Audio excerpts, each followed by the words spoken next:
Morning students.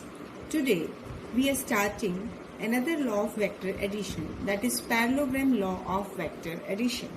Basically here we apply this law if the two vectors acting on a particle at the same time are represented. Suppose we have given two vectors A and B. These two vectors are acting on a particle at the same time. Now if we have to express it in terms of parallelogram law of vector addition, there is a condition that the vectors are represented by two adjacent sides of a parallelogram. Main difference is here we are taking the two vectors, they are represented in magnitude as well as direction. That this is vector A, we have drawn a vector parallel to this vector A. Also we have drawn second vector B, but this is placed here, the tail of vector B is placed over the tail of A, and this is representing adjacent side of the parallelogram. Then the resultant vector will be represented by a diagonal of the parallelogram drawn from the same point. If we will draw a line parallel to it, and if we will draw a line parallel to this, so this is vector P, this is vector B, and so this will be a vector, this will be a line parallel to vector B, and this is A, and if we have completed the parallelogram, this again, this is a line parallel to vector A, so this will also be given by vector A. So if we take that PQ, this you can take it as ST. This is taken as a parallelogram, and let this R representing by the diagonal of this parallelogram, it is giving you the resultant. So what is the statement I am repeating? If two vectors acting on a particle at the same time are represented in magnitude and direction by two adjacent sides of a parallelogram drawn from a point, then the resultant is represented in magnitude and direction by the diagonal of this parallelogram drawn from the same point. So it means now this R will be equal to A plus B. This is basically the statement as we have done in triangle law of vector addition. Now if we have to find what will be the magnitude and direction of this resultant vector, which is represented by diagonal. So again here we have to do analytical treatment. Analytical treatment is done only to find magnitude and direction of resultant. You will find here this will be all identical to that of the triangle law. See, if we have vector A represented by PQ, vector B represented by PT. Now as vector A and B, these are inclined at an angle theta, if theta is the angle between them. Now if we have drawn a line parallel to B vector, so this is the third side of a parallelogram, and this is a line parallel to vector A. So PQST, this is taken as a parallelogram, and now this PS representing resultant of this parallelogram by the diagonal. So this is taken as its resultant. Now as we see here, this consists of two triangles. This is one triangle, this is second triangle. Here this one side is A and the other side is B. This side PQ is parallel to PS, so its magnitude is also equal to A. This is also representing vector A. So you can see here, now parallelogram is taken as the sum of two triangles. Now when we have to find the resultant magnitude and direction, we will do in the similar way as we have done in the triangle law. What we will do, we will draw a perpendicular on PQ, let it is meeting at point N. And this angle, what will be this angle? As this is an angle between A vector when produced and vector B. So this will be angle theta. So now as we are drawing SN perpendicular to PQ, so in triangle SQN, first of all, yes, it should be the same step. You will find sine theta. Sine theta will be SN upon QS or SQ. This implies SN will be equal to B sine theta. You will see here all the steps will be same as we have done in triangle law. So here now cos theta will be base Qn upon Qs. So this implies Qn will be equal to again B cos theta. So now in triangle PSN, now this triangle, see here, PSN, this is right angle triangle. Within this triangle, if we have to find the resultant PS square, by applying Pythagoras theorem, this will be Pn square plus Sn square. Pn can be written as PQ plus Qn square plus Sn square. Now PS numerical value is R, so it is R square. PQ is A. Qn we have obtained, this is B cos theta, this whole square. And Sn is B sin theta, so it is B square sin square theta. So resultant, when you will solve it, this will comes out to be A square plus B square cos square theta plus B square sin square theta. I am combining these plus 2AB cos theta. So when I will combine these two together, what I will get? Yes, similar step we have already done in triangle law. Exactly, you can say this is same method. There is no change. So resultant magnitude comes out to be under root of A square plus B square plus 2AB cos theta. So this is magnitude of resultant.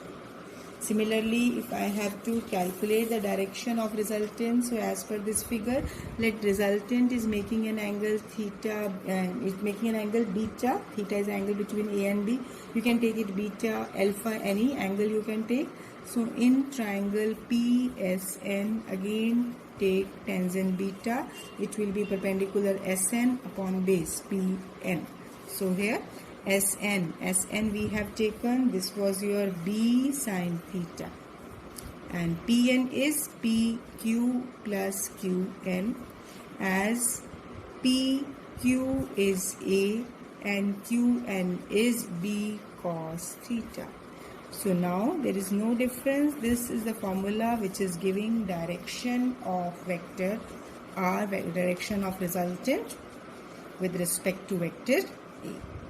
So when you have been asked what is the, how can you find magnitude and direction of resultant using parallelogram law vector addition, then you have to proceed in the similar manner. This is the exact method how you can proceed. Now next we have to do applications of parallelogram law vector addition. First of all, we will take flight of a bird. Let me understand how flight of bird is an example of parallelogram law vector addition. See here, if you are taking a bird, just a drawing I am doing, just give you the idea, it's not very good picture. So here, when a bird is in flight, so what happens? As it flies, it pushes the air with the help of its wings. This is W1 wing, this is W2 wing, wing 2, wing 1. And when it moves, then its bird's wings, that it will pushes the air. Below it, there is a air. It will pushes the air in the downward direction with the help of its wings. So now line of action of these two forces, let this force is F1, this force is F2. Basically bird is fluttering its wings, so when it is fluttering it in downward direction, then it is pushing the air in the downward direction. So when this line of action of the force, we are making them to meet at a common point O. So what happened? According to Newton's third law of motion, the air also exert equal and opposite reaction. To every action there is equal and opposite reaction.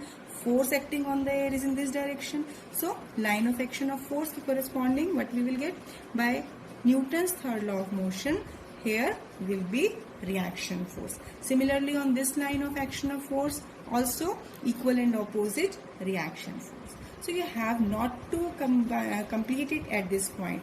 You will not say that force is balancing with the reaction, force is balancing with the reaction. So how the bird moves upward. Here we will see now this reaction R1 and this reaction R2. These are representing by the two adjacent sides of the parallelogram. So if I will take the resultant, it will lie somewhere in between. Like, as understand the point that the forces are acting somewhere like this. This line, it is an imaginary line we are drawing to represent line of action of this force. We have made them to meet at any point, any random point they can meet. We are taking from this point there is equal and opposite reaction. Now the resultant of these two reactions, that will lie somewhere in between. We have learned here that the resultant of the vectors can never lie outside it. It will not lie outside. So it will lie somewhere in between. So at any point where it will lie, this will provide the reaction to the bird in the upward direction, due to which this bird will move in the upward direction. So according to parallelogram law, resultant of these two reactions R1 and R2 act on the bird in the upward direction. This is the reaction, this is the resultant, that is along diagonal of this parallelogram. So that will enable the bird to fly in the upward direction. So this is how we can explain flight of bird by using the concept of parallelogram law of vector addition. Now one more application of it we are taking, that is working of sling. So what is a sling? Sling is basically, you usually play with it. This is a Y-shaped wooden or metallic frame to which a rubber band, that is stretching material, has been attached to this fixed point. Now what you do with the help of this sling, you place a stone over it, stretch it on your side, then this stone is moving the outward direction. So this is the working of a sling. So basically here also we will understand how this parallelogram law is allowing this stone to move in the forward direction. See here, as when the stone is held at any point O on the rubber band and this rubber band is pulled, so what happened? Basically tension is produced along this is O, this is point A and this is point B if we are taking. So what will happen when we are stretching? We are applying force in this direction. We are stretching force. We are applying force in stretching the rubber towards our point O, and due to which there will be stretching and the tension T1 and T2 will be developed as a reaction along OA and OB. So T1 and T2, these are, you can take it as a reaction or we have taken it as tension. Basically tension is a concept that is a force developed in the stretched strings. So here when the rubber is stretched by applying force, see here we are applying force in this direction, but under the influence of it there is a stretching and the tension will be developed. So that is a reaction according to Newton's third law. Now R1 and R2 you can take, or T1 and T2, T1, T2, these are the tensions we have taken because it is a stretched rubber. So now here the resultant of these two tensions will act along OC.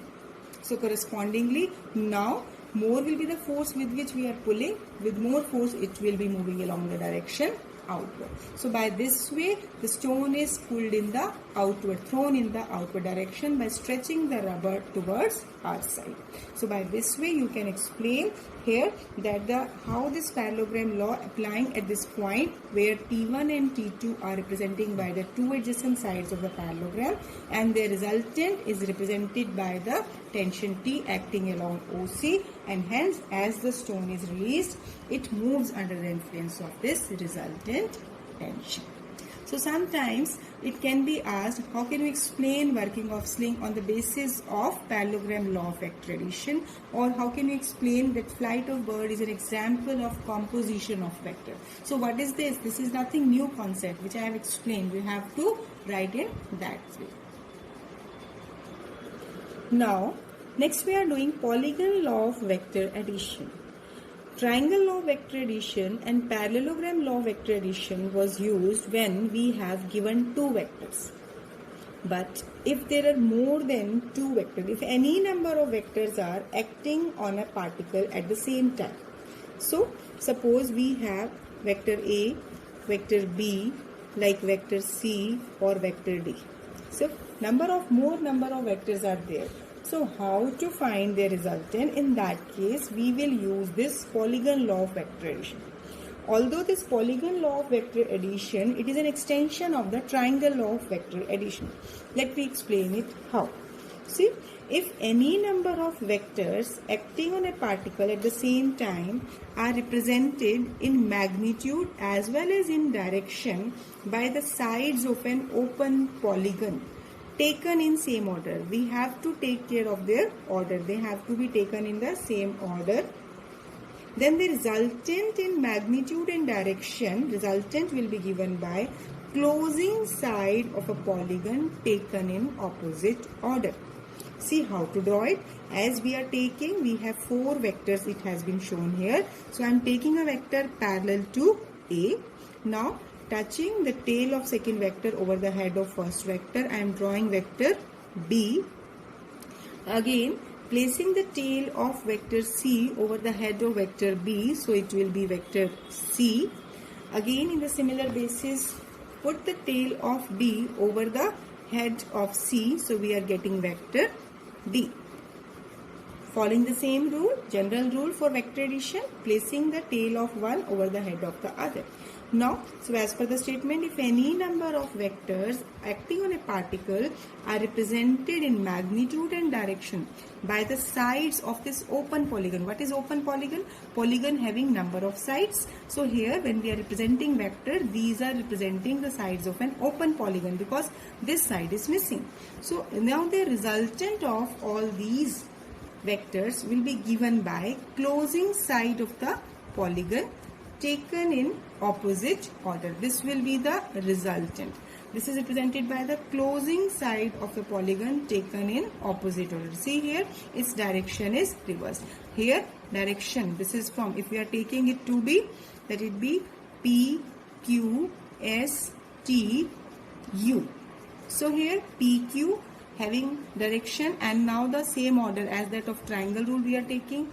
QS, same order. Same order means we are following a particular rule, we are following a particular direction. ST, then TU. But this resultant we are taking is taking in the opposite direction. So this is the statement of polygon law of vector addition. Means this resultant R will be equal to A plus B plus C plus D. So in order to prove it, what we have to do now, for its proof, we will use triangle law. As we have already said to you that this polygon law is an extension of triangle law. So see here, join PS and join PT. So first of all, in triangle PQS, this triangle PQS. See, PQ and QS are following the order of triangle rule. So this PS, this should be in the reverse order. So here you can take PS will be equal to PQ plus QS. So it will be equal to A plus B. Now this is first triangle we have taken. Let me take second triangle and then we take third triangle. Now in the second triangle,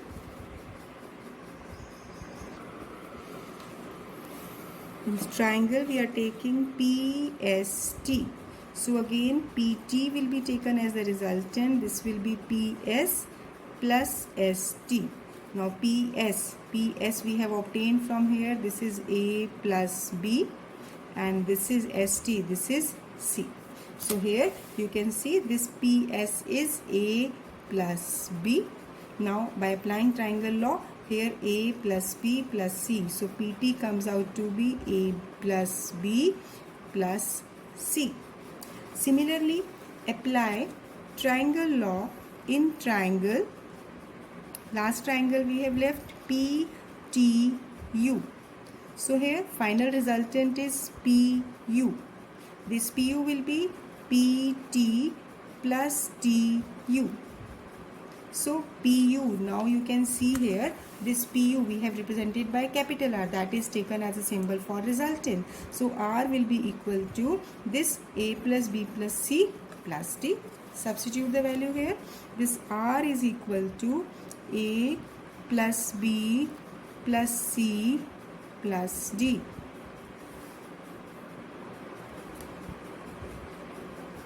So finally we have obtained this polygon law of vector addition by using the concept of triangle law of vector addition. So here when we are adding any number of vectors, we can generally use this concept. So basically when we are adding, as we are studying here the rules of vector addition. So when we have to add vectors, now take it to practical example, can we add force into displacement? We can multiply force to the displacement, but is it feasible to multiply? Is it feasible to add force and displacement? No. Force is a vector quantity, displacement is a vector quantity. We can never add this. This can never be possible. Only quantities of same nature, like nature, can be added. Force can be added or subtracted to force. Displacement can be added to displacement only. So this is a key rule which you have to learn. Sometimes in 1 mark or 4 mark question, such kind of queries can be asked. Now one more important point, you can see here in this polygon law of vector addition, as the number of vectors are represented by the sides of an open polygon. But if you have been given any number of vectors and those all are represented by the sides of a closed polygon. Suppose instead of this direction was reversed. See how? Let me draw here as if this is vector A here, vector B here, vector C here, vector D here, and vector suppose R here. So in that particular case, if the order of all these vectors is same, so if they are represented by the sides of a closed polygon, why? Because now there is no arm left, no side left for any of the resultant. So when this has been represented by all the sides taken in same order at the sides of a closed polygon, so in that case A plus B plus C plus D will be equal to minus R, because as per the rule its direction should be reversed, but here as per the diagram, as per the figure, this direction is reversed here. This is not obeying the rule. So what we can take? A plus B plus C plus D, taking this on the left side, plus R. This will be equal to 0. So the sum of all the vectors, that will be 0. So this is also taken as that the resultant will be 0. We will also explain it further also. So now let me do few numericals, as we have now got one formula to find magnitude and direction of resultant. So here see, two vectors both equal in magnitude. Two vectors have been given whose magnitudes are equal, have their resultant equal to magnitude of either. That means resultant is equal to magnitude of either of the vector given. Find the angle between two vectors. We don't know what is the angle between the vectors. Suppose this is vector A, this is vector B.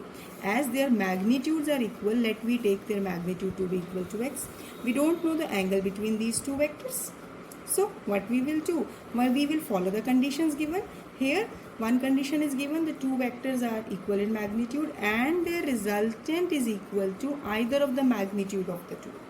Because both have equal magnitude, so resultant will have magnitude equal to R. So what we will do here? Now apply again the formula of resultant. R is equal to under root of A square plus B square plus 2AB cos theta. Instead of under root, I am taking square on both the sides. We can take it.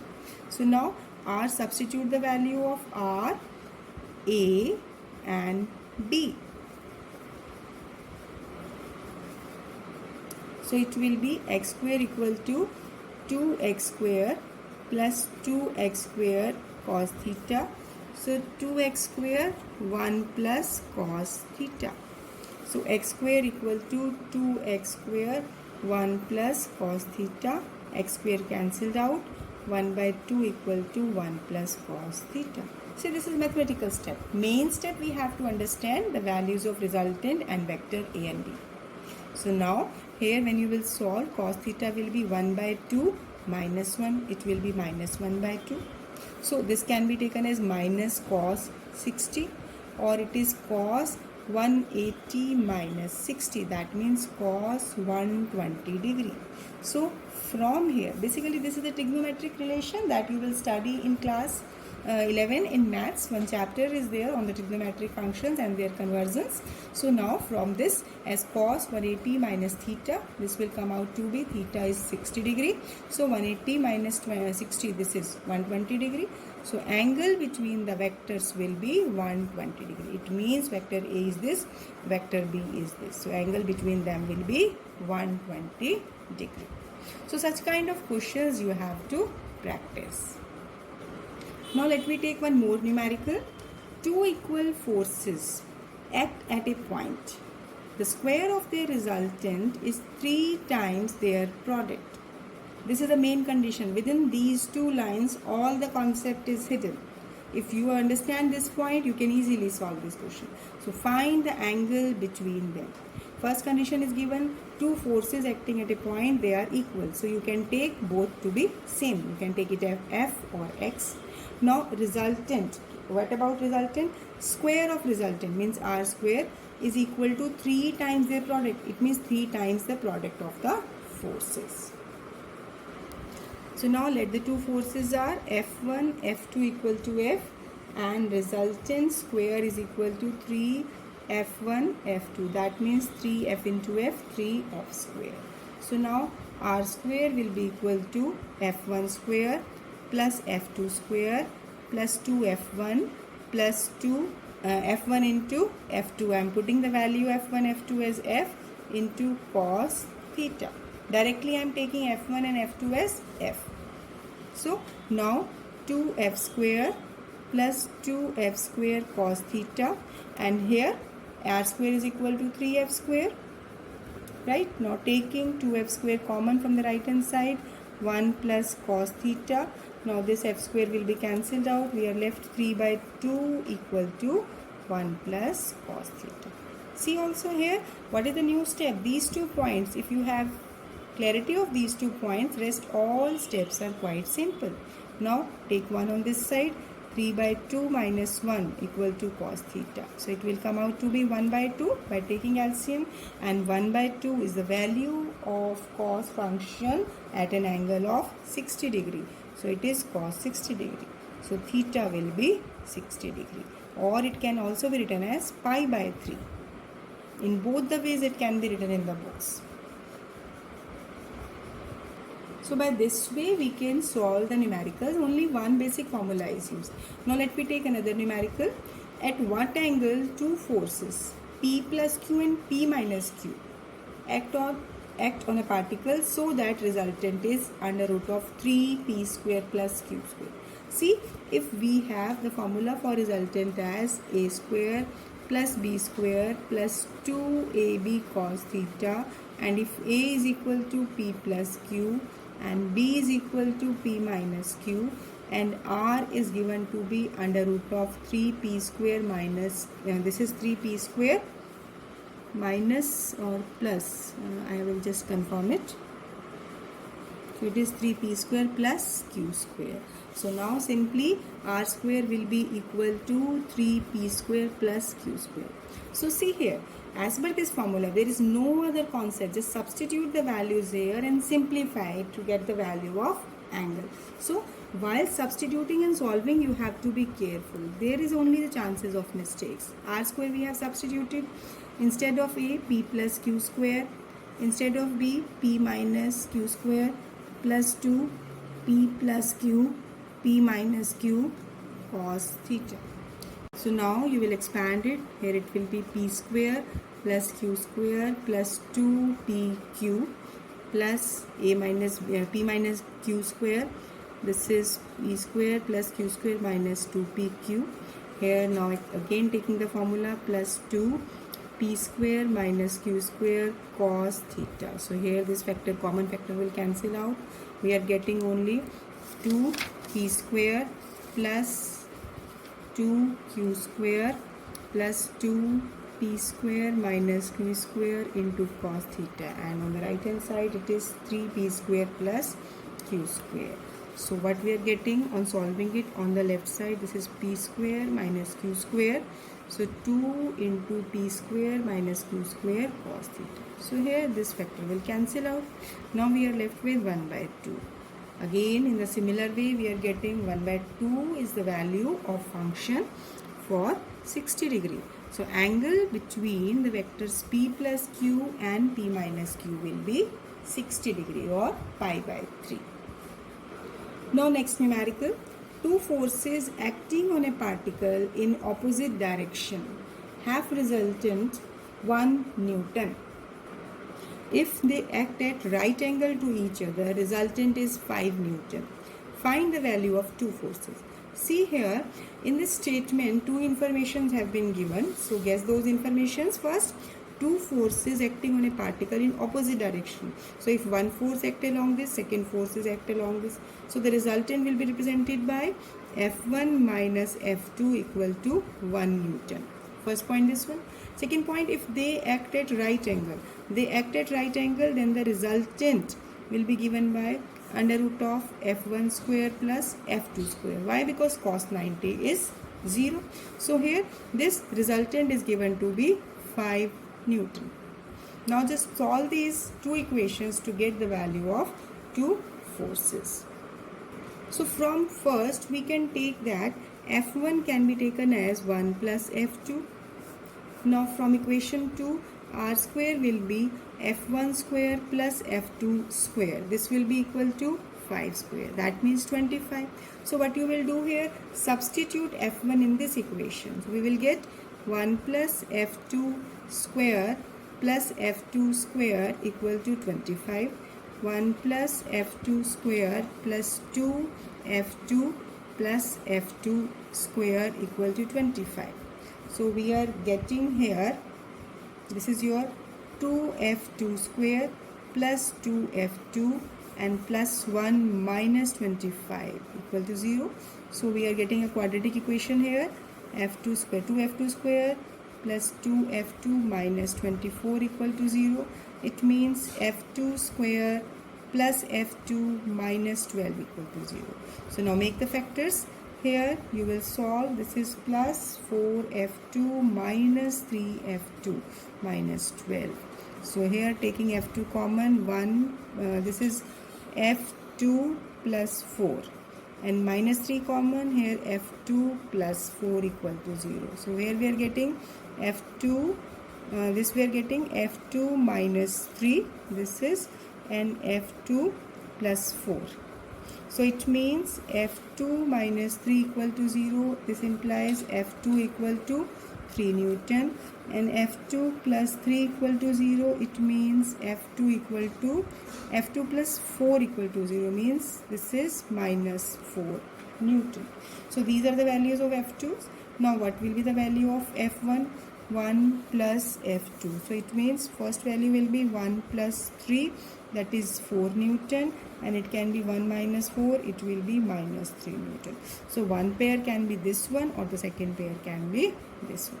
Negative sign in the force indicate only the reverse direction which we have taken. So you can see all the questions are quite simple. Just what we have to do, we have to just pay attention what is given in the statement. Now, last question I am taking for today. Find angle between two vectors P and Q if resultant of the vector is given by r square equal to p square plus q square. Just try it by yourself. It is quite simple. R square is given to be p square plus q square and you have to find angle between this p and q. So applying the formula, r square is simple, as first vector is p, second is q, and then applying the formula plus 2pq cos theta, and resultant is given here. So substitute the value of resultant. So what we are getting here? Yes, now here you can see by substituting the values is p square and p square minus p square plus q square minus q square equal to 2pq cos theta. So it will be 0. So now p cannot be 0, q cannot be 0, and 2 is a numerical factor that is given. It can never be 0. It is a constant. So what gives the 0 factor? Cos theta 0. Now see in the table of cos function, which particular angle gives 0 result? This is at cos 90 degree. So angle between the vectors p and q will be 90 degree. So students, here what you have learned today, basically we have given analytical treatment of parallelogram law and how polygon law can be obtained by using triangle law of vector addition.